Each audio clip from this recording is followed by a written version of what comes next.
وعلى آله وأصحابه أجمعين أما بعد فأعوذ بالله من الشيطان الرجيم بسم الله الرحمن الرحيم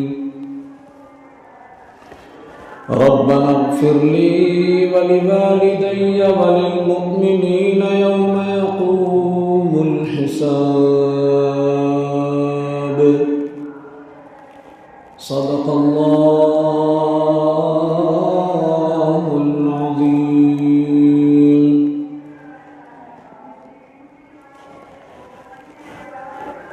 آئیے گفتگو کا آغاز کیا جائے.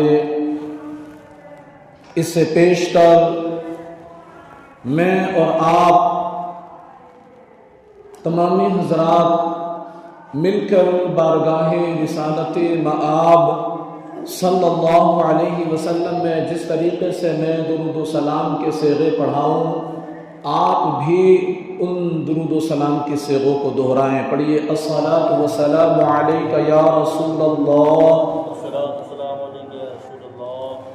وعلی آلک واصحابک یا حبیب اللہ.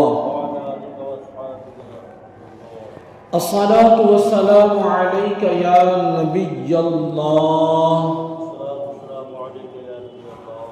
وعلی آلک واصحابک یا نور اللہ.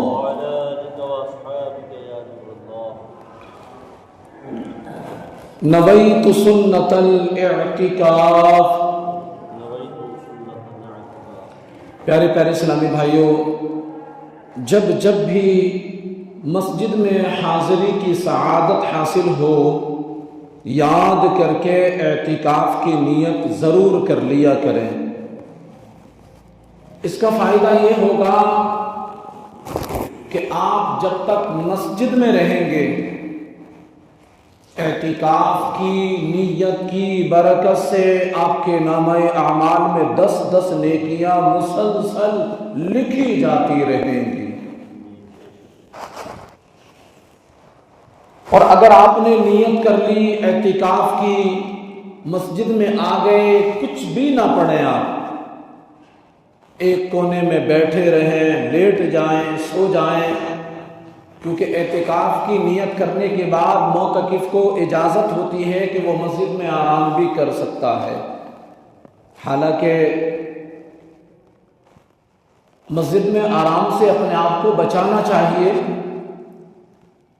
لیکن وہ نماز پڑھنے آیا، مسجد میں داخل ہوتے ہوئے اعتکاف کیا، نماز سے فارغ ہوا، جی چاہا تھوڑی دیر آرام کر لیں، تو اب اس کے لیے اجازت ہے کہ وہ اعتکاف کی نیت کرنے والا مسجد میں آرام بھی کر سکتا ہے. لیکن یاد رکھیں، اب وہ جب آرام کرے گا تو چاہے سو جائے، پھر بھی ہر سانس کے بدلے اعتکاف کی نیت سے یہ فائدہ ملے گا کہ اس کا نامہ اعمال میں 10 نیکیاں مسلسل فرشتے لکھتے رہیں گے. عادت بنا لیں، یہ قیامت کے روز ایک نیکی کی قدر ہمیں معلوم ہوگی. آج تو ہم چھوٹی نیکیوں کو چھوٹا سمجھ کر چھوڑ دیتے ہیں، اور جناب کیا کریں گے یہ کام کر کے وہ کام کر کے. میں کہتا ہوں کھانا یہ مباح ہے، بندہ نہ کھائے تب بھی شریعت کی نگاہ میں وہ گناہ گار نہیں ہوتا. یہ مباح کام ہے، کھانا کھائے گا یا نہیں کھائے تو اس پہ کوئی عذاب یا ثواب نہیں ہے. لیکن اگر اسی کھانے میں اس نے نیت کر لی میں سنت کے مطابق کھانا کھاؤں گا، یعنی دسترخوان بچھا کر کھانا کھاؤں گا، سنت کے مطابق بیٹھ کر کھانا کھاؤں گا، 3 انگلیوں سے انبیاء کرام کی سنت کو ادا کرتے ہوئے کھاؤں گا، بسم اللہ پڑھ کر کھاؤں گا تو سوچ لیں یہ کھانا بھی آپ کا عبادت بن جاتا ہے۔ سارا کمال نیت کے اوپر ہے۔ بندہ جب نیت کرتا ہے میرا مولا اس کی نیت کے مطابق اس کے مباح کام کو بھی عبادت میں لکھ دیتا ہے۔ ہم گھر سے نکلے کاروبار کے لیے جا رہے ہیں، اگر ہم نے کوئی اچھی نیت نہیں کی تو یہ چلنا، یہ کاروبار پر جانا کوئی ثواب ہمارے لیے نہیں کر دیتا۔ لیکن اگر آپ گھر سے نکلے، آپ نے نیت کر لیے کہ میں سنت کے مطابق راستے کے ایک کنارے کنارے چلوں گا، حتی الامکان سرکار کی سنت پر عمل کرتے ہوئے نگاہیں جھکا کر چلوں گا، جو مسلمان مجھے راستے میں ملا ان کو سلام کروں گا، تو پھر اب یہ آپ کا چلنا بھی عبادت ہو جاتا ہے۔ اسی طریقے سے آپ قیاس کرتے چلے جائیں۔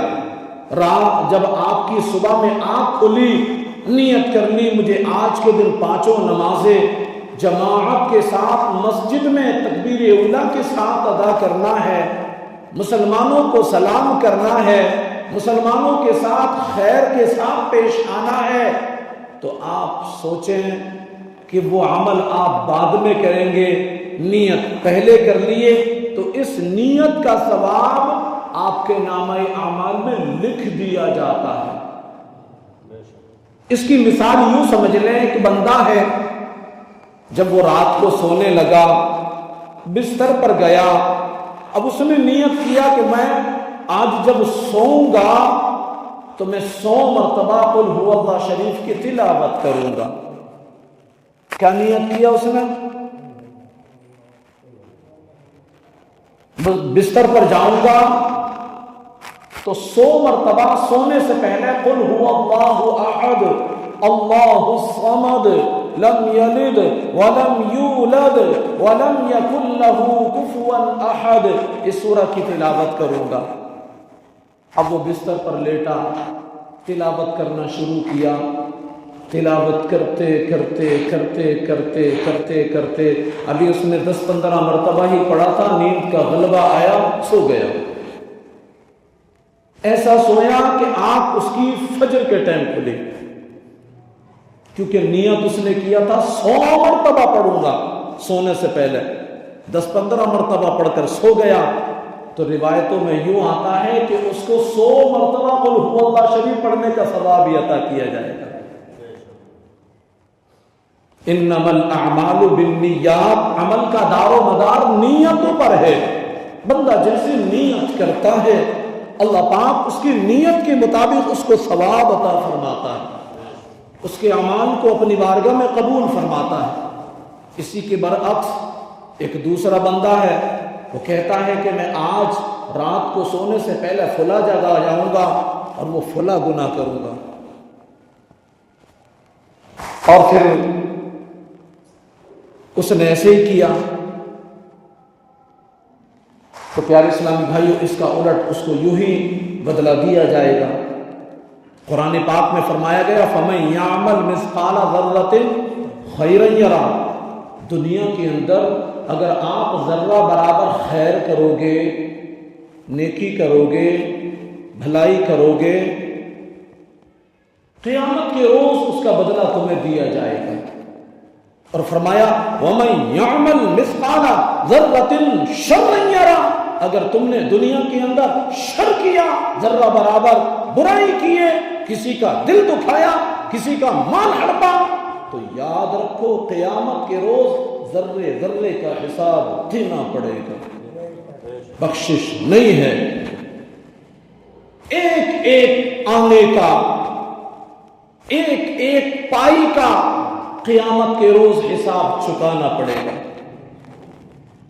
آج ہم کتنے غفلت میں پڑے ہوئے ہیں، آج ہم یہ سوچتے ہیں ہم سے بڑا کوئی نیکوکار نہیں، ہم سے بڑا کوئی پرہیزگار نہیں، ہم آج کسی کو اپنی خاطر میں نہیں لاتے، ہم آج اپنے سامنے کسی کو خاطر میں لانے کے لیے تیار نہیں ہیں۔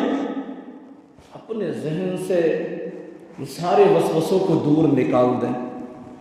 ہم کون ہوتے ہیں اپنے آپ کو نیکوکار کہنے والے؟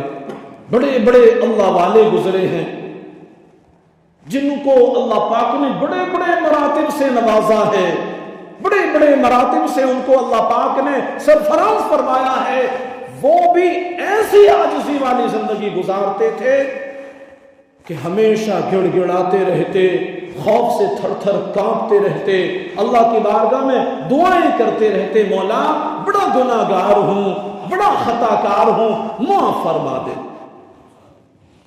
میں نے آیت کریمہ کی تلاوت کی، ربنا اغفر لی، اے ہمارے رب ہمیں بخش دے، وَلِوَالِدَيَّ اور ہمارے والدین کو، وَلِلْمُؤْمِنِينَ يَوْمَ يَقُومُ الْحِسَابُ اور سارے مسلمانوں کو قیامت کے روز بخش دے۔ اب یہاں پر ایک بات قابل غور ہے کہ نیکوکار وہ شخص ہیں جس نے اپنے والدین کو راضی کر لیا۔ ہم بڑے تجارت کرنے والے تاجر بن جائیں، علم حاصل کر کے بڑے اچھے عہدے پر فائز ہو کر کے انجینئر بن جائیں، ہم بڑے ڈاکٹر بن جائیں، بڑے پروفیسر بن جائیں، جج بن جائیں، وکیل بن جائیں، بڑی بڑی ڈگریاں حاصل کر لیں، لیکن فرمایا گیا تم کتنے بڑے اسٹیٹس والے ہو جاؤ، کتنے بڑے تم آدمی بن جاؤ، تم کتنے اونچے عہدے کو پانے والے بن جاؤ، یاد رکھو اپنے والدین کے ساتھ جب تم ان کے سامنے آؤ تو ایک بچے کی حیثیت سے آؤ۔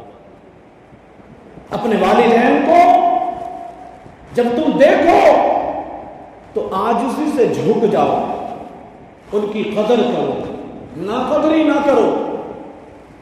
میرے نبی محمد عربی صلی اللہ علیہ وسلم نے ارشاد فرمایا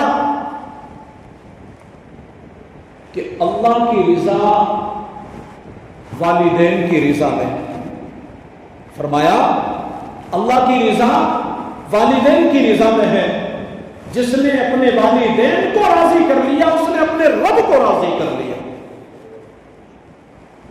ہمارے یہاں والدین کی قدر نہیں کی جاتی۔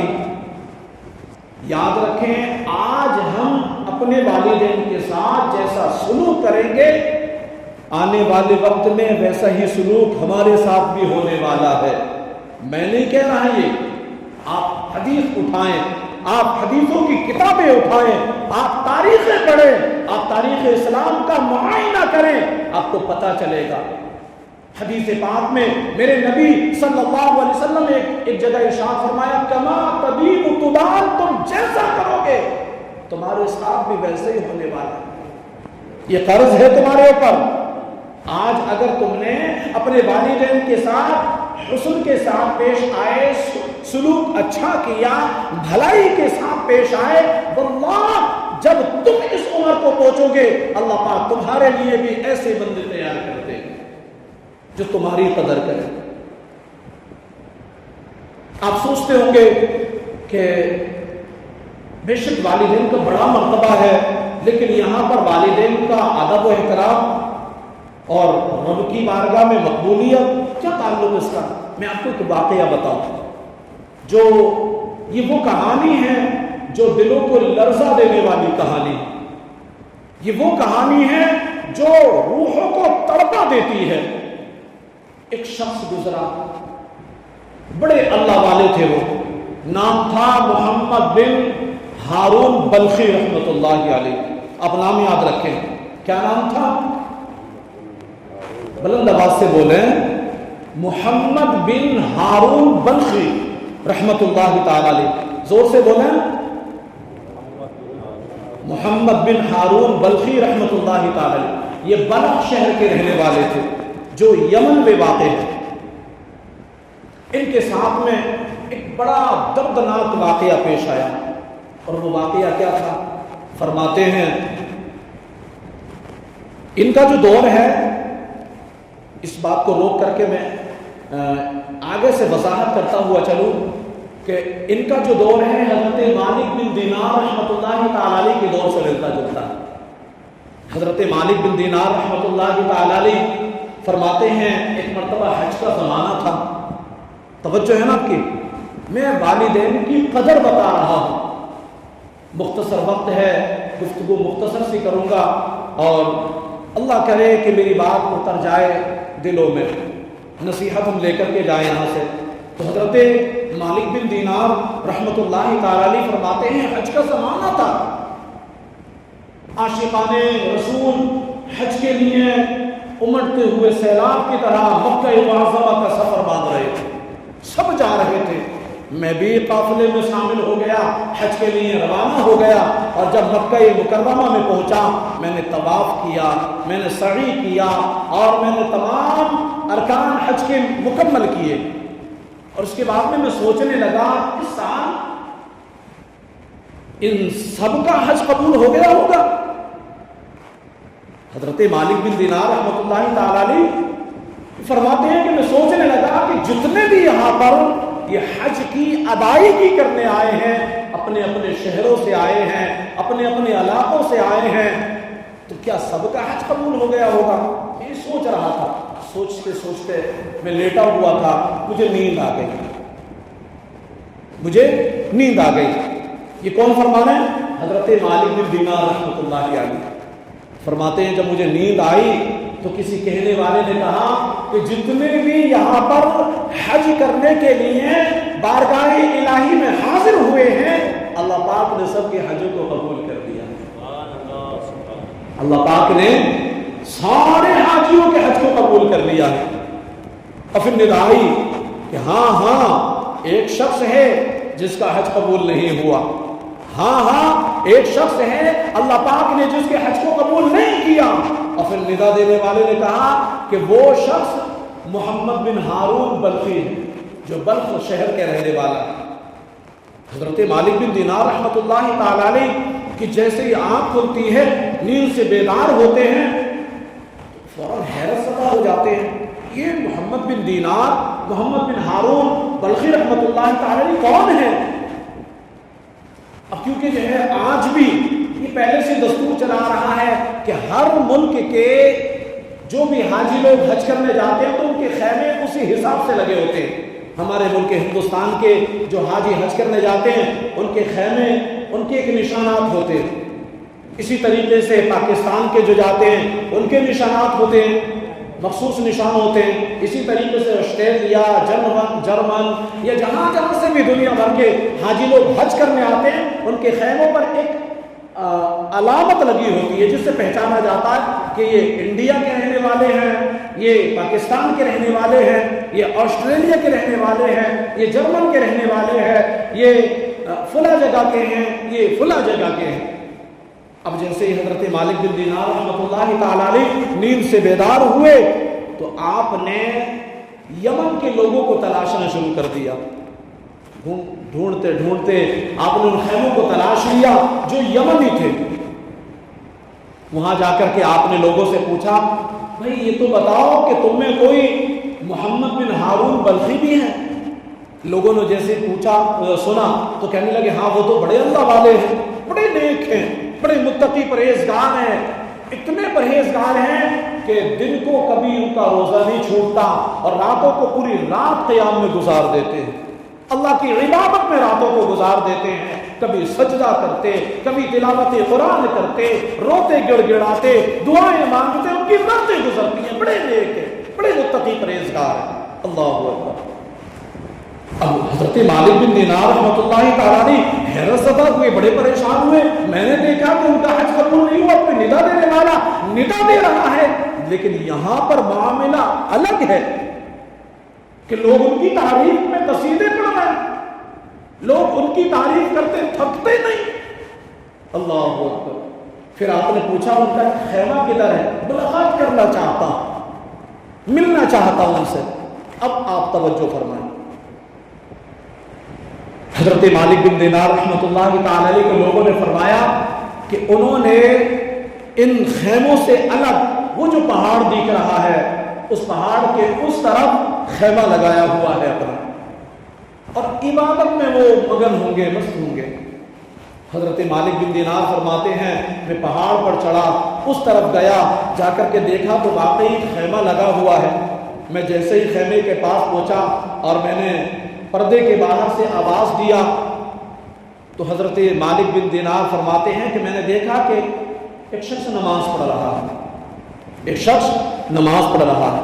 میں انتظار میں کھڑا ہو گیا، جب اس نے سلام پھیرا تو میں نے سلام کیا تو اندر سے آواز آئی وعلیکم السلام ورحمۃ اللہ، اے مالک بن دینار آپ مجھ سے ملاقات کرنے آئے ہو؟ جیسے ہی حضرت مالک بن دینار فرماتے ہیں جیسے ہی میں نے یہ جملہ سنا کہ سلام کے جواب کے ساتھ ساتھ میں میرا نام بھی پکارے، حالانکہ اس سے پہلے کبھی ملاقات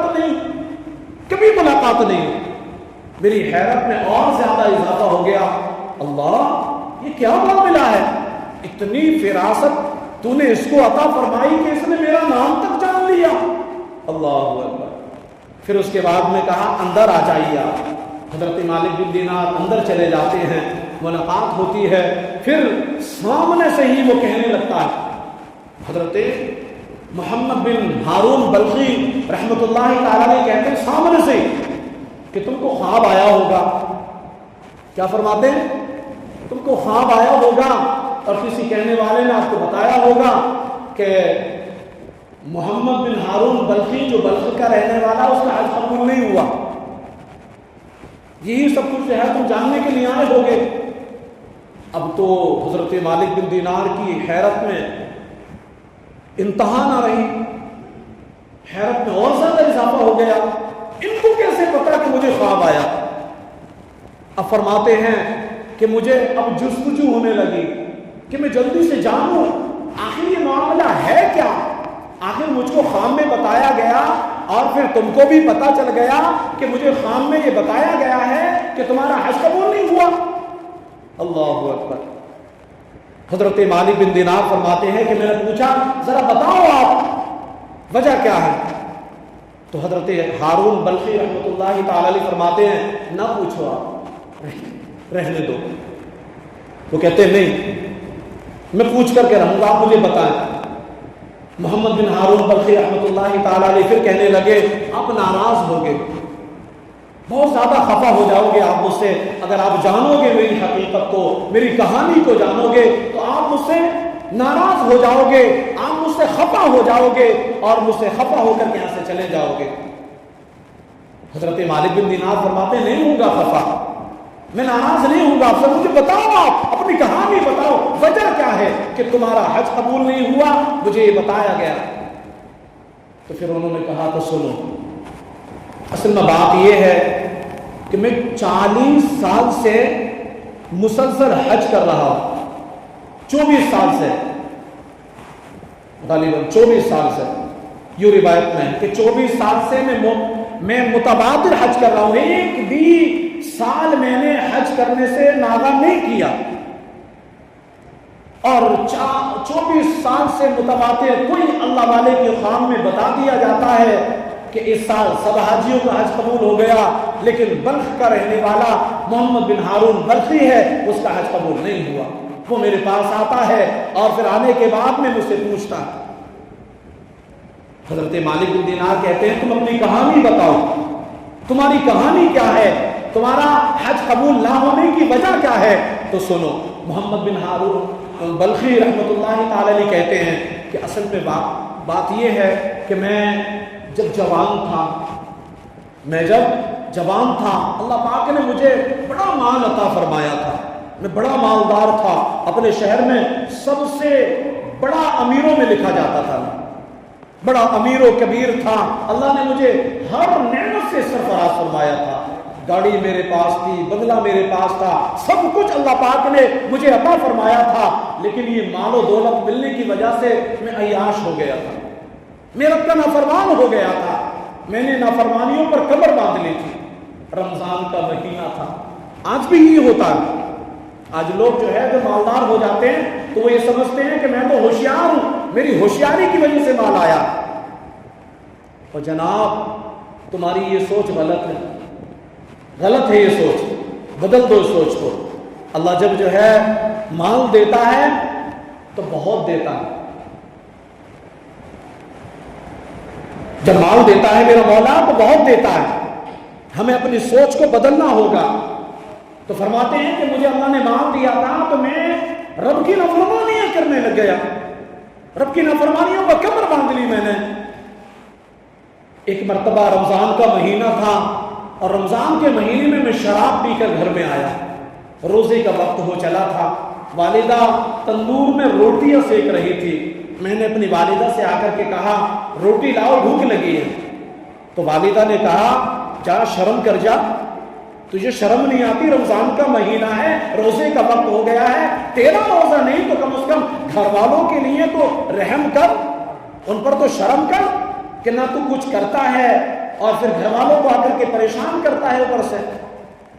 محمد بن ہارون بلخی رحمۃ اللہ تعالی کہتے ہیں کہ مجھے ماں کی بات یہ بہت بیکار لگی اور میں غصے میں آ گیا، غصے میں آ کر کے میں نے اپنی ماں کو تھپڑ مار دیا۔ شراب کی دھت میں مست تھا، شراب کے نشے میں پتہ نہ چلا، میں نے جب تھپڑ مارا تو والدہ تھپڑ کی تاب نہ لا سکی، تندور میں گر گئی۔